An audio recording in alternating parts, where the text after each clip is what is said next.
المتسعة الموضوعة في جهاز تحفيز وتنظيم حركة عضلات القلب. واضح.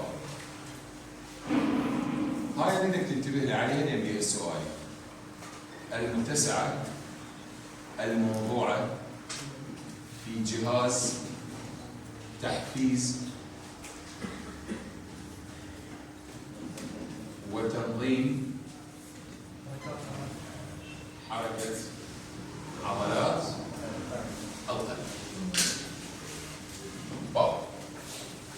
هاي المتسعة اللي هي نفس الجهاز الساعق اللي يستخدموه بالمستشفيات.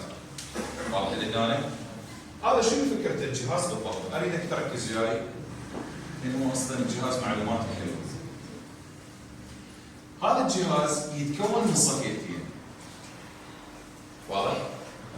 واذا تنتبهون اذا شايفينه بالمستشفى وراه طالعه من الصفيتين رايحه البطاريه. صح ولا لا؟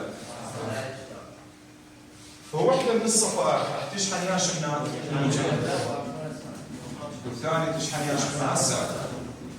انا دائما اسمع شغل عن هذا الجهاز، شو يقولون؟ يقولون هذا الجهاز الساعق شو يسوي؟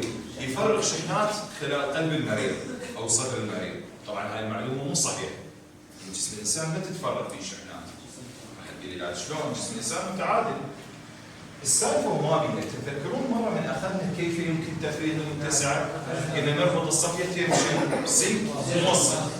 ايش راح اسوي؟ من اجيب هذا الجهاز بصفيحه موجبه وواحده سالبه واخليه على صدر المريض، صدر المريض موصل يعني حاله حال السلك.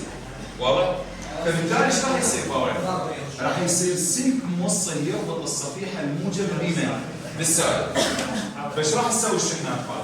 راح تنتقل من الصفيحه الموجبه للصفيحه السالبه خلال صدر المريض.